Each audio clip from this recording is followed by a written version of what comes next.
Welcome, friends, to another edition of Economic Update, a weekly program devoted to the economic dimensions of our lives. I'm your host, Richard Wolff. I want to jump right into a remarkable story. I want to talk about people who don't get talked about enough. 2 million Americans are what we call home health care workers. Mostly these are women and people of color, and mostly they serve older people.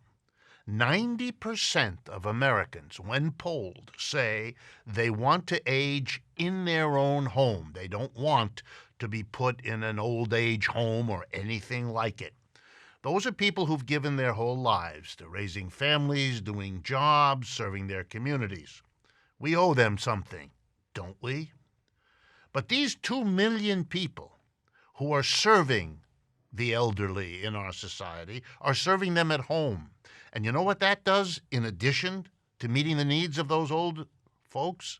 It also saves money, since it is vastly cheaper to care for those people in their homes than to pay for home health care in a professional or commercial home.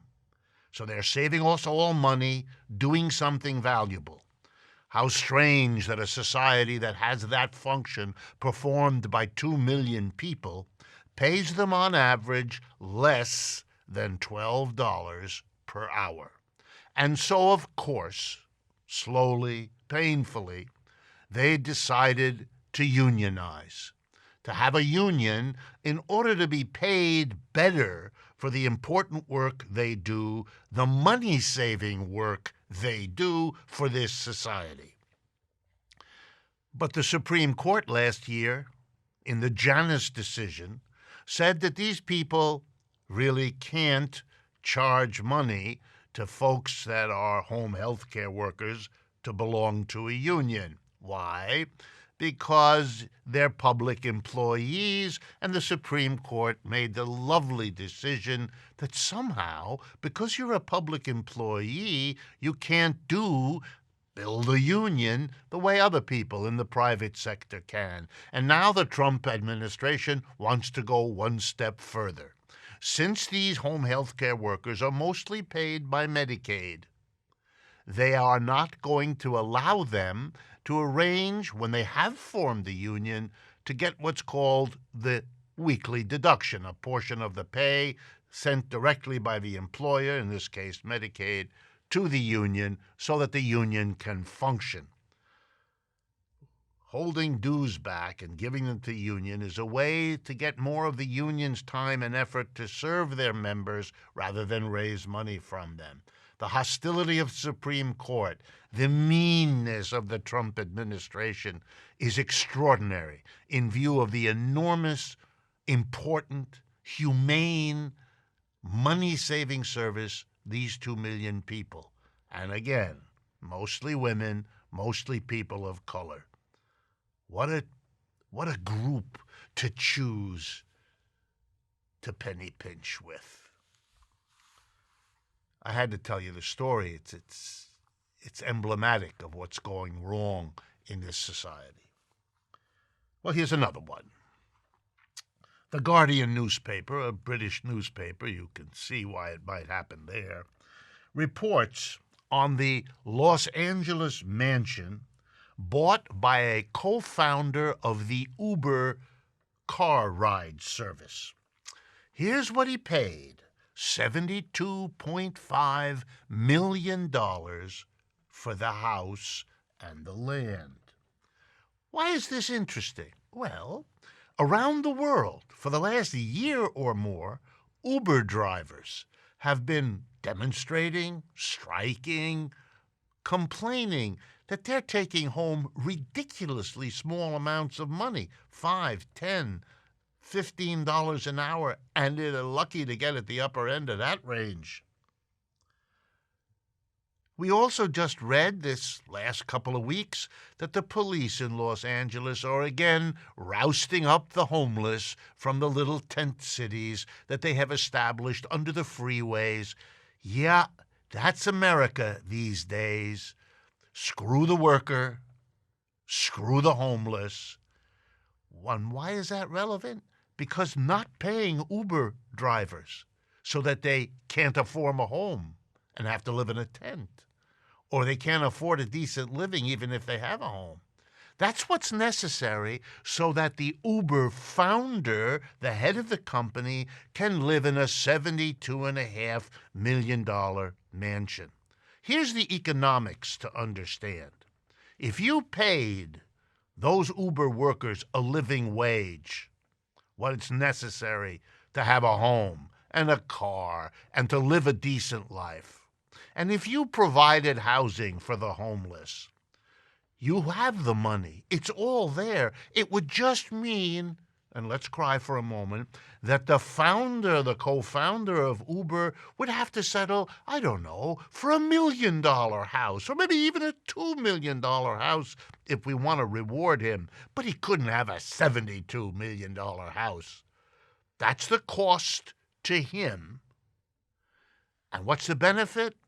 Doing something for tens of thousands of Uber drivers and their families, and more thousands of the homeless. You tell me what your ethics, your religion, and your morality suggest is the way to go here.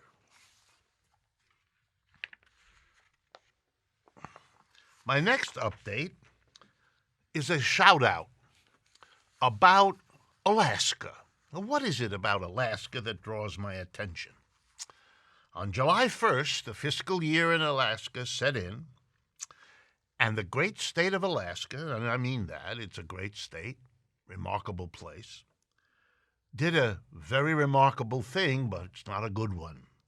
It cut the university budget of the State University of Alaska by 41% in 1 year. This was done by the Republican-controlled legislature. Here's what they decided.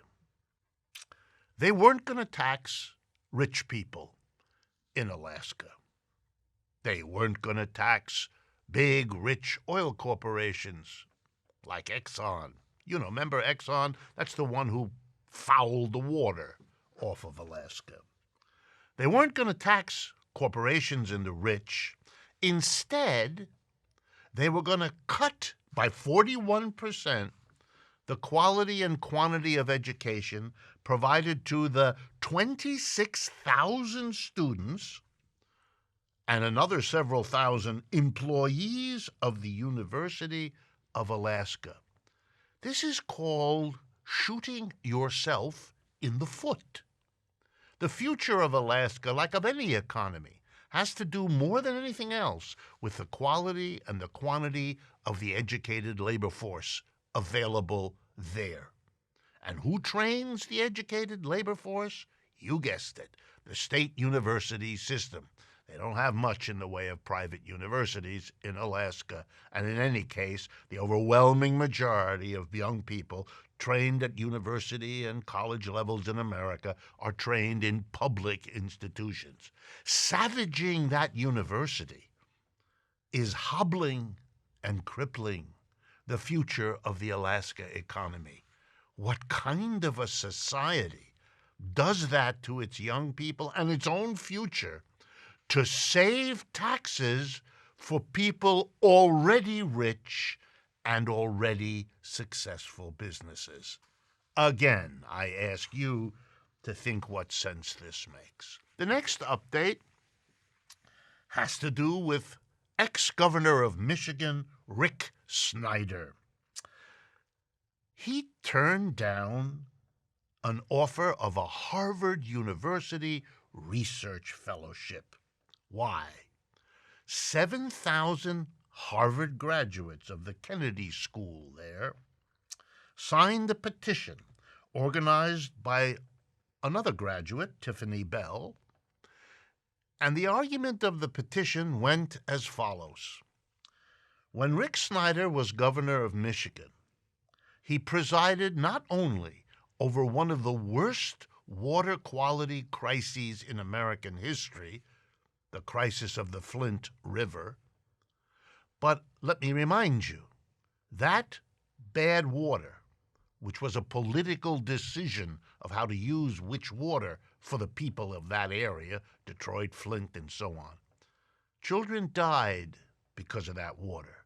People got sick because of that water. All kinds of medical problems were worsened because of that water. Mr. Snyder not only helped cause these problems and prolong them, but he was remarkable in then deciding to deny the delivery of free water to people who didn't want to use the polluted water. It was really too much for Tiffany Bell. And as the story percolated, all kinds of folks who had graduated from Harvard signed on. Harvard didn't withdraw the fellowship. He withdrew himself from consideration.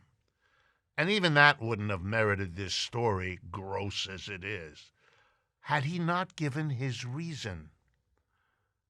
This requires a comment. Here's his reason.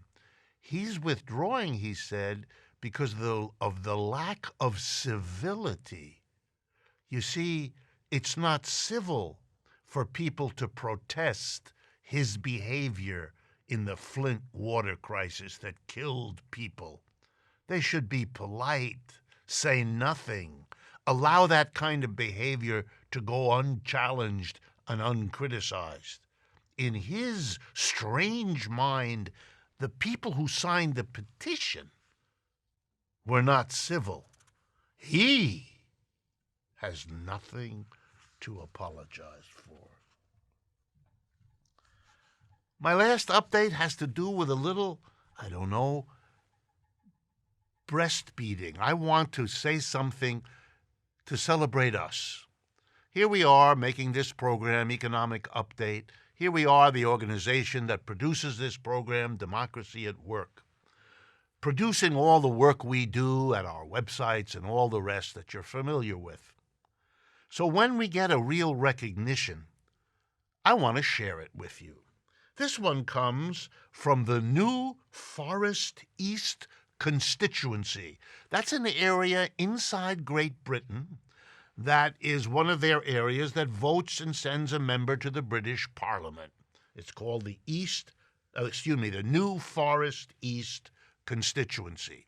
And the Labour Party, the second biggest party in England there, has produced a document. They sent us a copy, sent it to the British Parliament, everybody there, proposing that the British use what we do on Democracy at Work, what we do on Economic Update, as the basis for British policy. You know what they propose? That the British government fund the development of a worker co-op sector, a major part of the British economy that will be helped to make a transition from top-down corporate capitalist enterprises. A small group of people run the business, the owners, the board of directors, and instead make a transition to businesses run democratically, where all the workers together, one person, one vote, decide what to produce, how to produce, and all the rest. We talk about it on this program often. It's now being proposed officially to the British government. Thank you, New Forest East constituency. Thank you for all of you for making it possible for us to do this work, which is now getting the kind of recognition I wanted to boast about. We've come to the end of the first half of Economic Update. I want to remind you, please, to subscribe to our YouTube channel, to follow us on Facebook, Twitter, and Instagram, which you can do by going to our websites, rdwolff with 2fs.com and democracyatwork.info. And of course, our deep and abiding thanks to the Patreon community for its ongoing and much appreciated support. Stay with us. We'll be right back.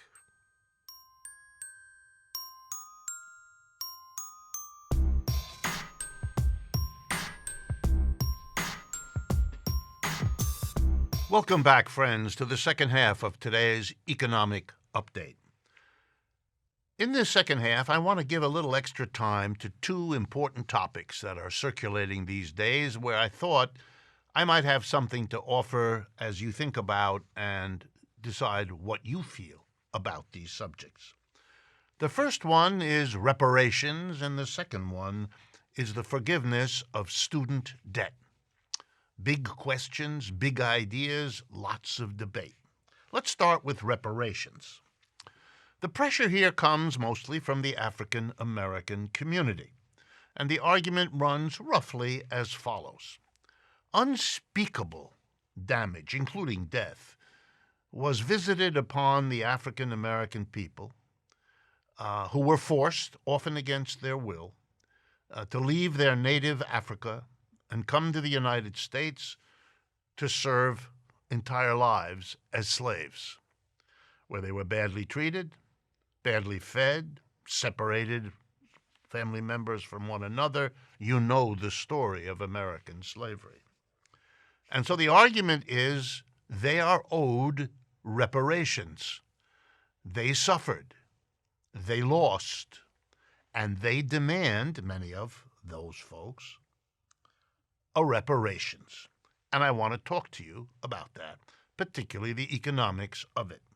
First, were the injuries suffered real? No question. Is there a need for some sort of restitution? In my mind, no question, yes. Are there examples in history? In other words, is this a new idea, or have there been reparations in the past that we might learn something from in assessing reparations now? And I think the answer there again is yes. And I want to briefly go over them with you so we all are on the same page. One of the greatest examples of reparations occurred after World War I. It's about 100 years ago. Germany was accused of having initiated that war. Germany also lost that war. And in the aftermath of Germany's defeat, the Allied countries, mainly Britain, France, and the United States, assessed a reparations debt. In other words, the tremendous loss of life, tens of millions of people died in and because of World War I. The loss of life, the loss of property, the injury, the suffering, the misery, all of it seemed outrageous, and the Germans were blamed, and they had to pay reparations.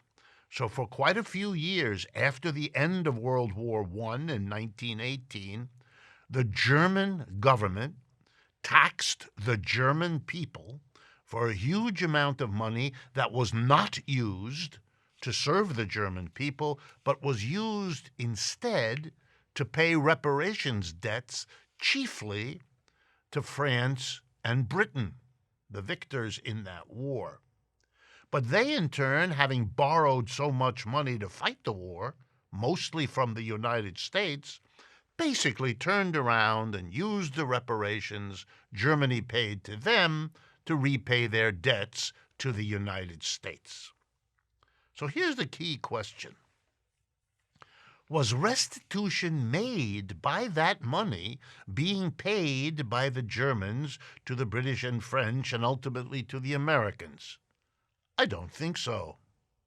The people who suffered saw little or no money out of any of this. Lots of banks did real well. Lots of government budgets were a little eased, mostly the Americans, as it happens, because of the money and the interest earned on their loans. But for the mass of people who suffered, not so much. Did this reparations serve to prevent another war? On the contrary. The Germans went right back to war a very few years later in World War II, which was as horrific in its way as World War I had been. So did reparations solve the problems of Europe? Not at all. Here's another example of reparations. After World War II, the Holocaust that was visited on Jewish people, on gypsies, on homosexual people, on all kinds of folks, led to a reparations imposition, again on Germany, which was blamed, and in this case quite rightly, for many of these horrors. The money went to what? Well, it went to many Jewish survivors. Ironically, in the case of the Jewish people, those who had died obviously couldn't get the restitution. And many of those who survived got cash for a few years, various ways, but it didn't fundamentally alter much in the lives of those people. Some. It didn't change much in the world. Anti-Semitism remains a problem, according to many Jewish organizations. It sure didn't stop war, which has become literally endless. So there is a reason to ask the question, what is reparations for? What does it do? The slaves who suffered are gone. We can't compensate them. Their descendants, well, if what we do is give them some money, will that solve the problems of discrimination that left since slavery, of unjust treatment of African American citizens? I kind of doubt it. And here's a serious problem. The reparations in Germany after World War I led to a bitterness in the Germans that Hitler could exploit. He made the Germans angry, as if their problems were due to the money that had to be given to others in reparations, which was never true. Their problems were much more systemic. And here that's a problem again. Isn't the money better used to fundamentally change a system that works this way? If we just distribute money, we haven't changed the system. And that's going to come back to haunt us. And if the average American white person pays an extra tax for reparations, can you imagine what right-wing politicians will be able to say and do? What kind of damage politically can be done to African Americans as well as everybody else? The system needs to be changed that produces these horrors. It's like a person who goes to court when he's abused or she's abused at the job and gets a few $1,000. But the job situation is the same, and the same horrors are perpetrated on others who didn't have the courage or the money to get a lawyer. Reparations opens a questions about a system, and that should not be brushed under the rug. Then there's the question of student debt. And here I want to talk in particular about the plan offered by Senator Bernie Sanders. It is the most ambitious. It has been signed on to by several others. Representative Ilhan Omar of Minnesota, Pramila Jayapal of Washington, and others are supporting it. It basically says we're going to forgive $1.5 trillion of debt owed by students for their education. And it's going to be a bill that also helps Pell Grants for other kinds of expenses, particularly helps schools that have special needs, but fundamentally it erases student debt. The cost of this is estimated roughly at $2.2 trillion. It's a lot of money. And Mr. Sanders and his co-signers of the proposed bill propose that it be paid for by a tax on Wall Street speculation. That is, the money is to come from a specific part of our economy. The richest people, the richest banks, the richest stock operators are going to have to pay a tax based on their revenue from serving the stock market and the players in it. So my first comment as an economist answers the question, is this a feasible way of going about the problem? There the answer is an unqualified yes, of course. Is this doable? Yes. Would it solve the problem? Absolutely. Let's take a look. One of the questions raised about it is, oh my goodness, this is going to impact the economy because money that is now in the hands of stockbrokers and bankers and all of the people who speculate on Wall Street, they won't have this money. Yes, that's true. They won't. But on the other hand, 50 to 100 million Americans who have no longer a student debt problem will be able to use the money they used to pay in their regular monthly payments on student debt to buy goods and services. So the loss to one part of the economy is offset by the gain to another part. This is simple economics and ought not to be forgotten.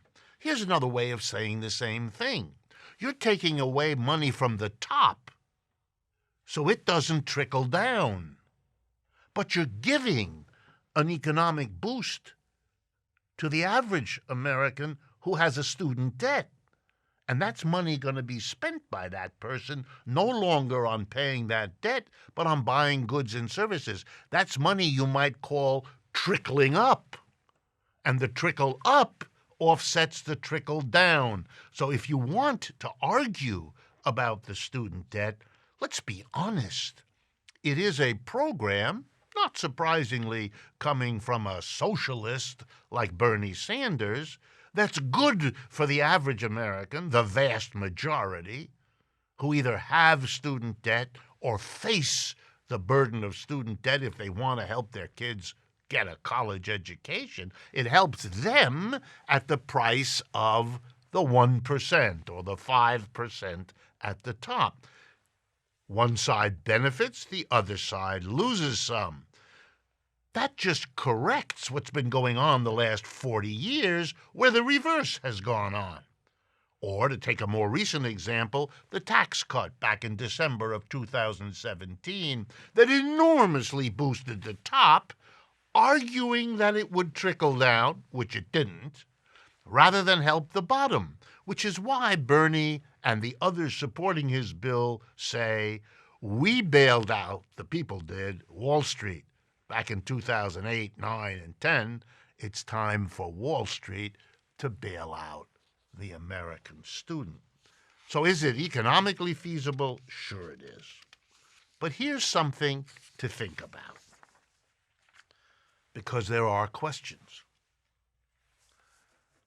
First, what's the economics here? It's simple. You don't pay enough in America to the average family to pay for their college education for their kids. That's the problem.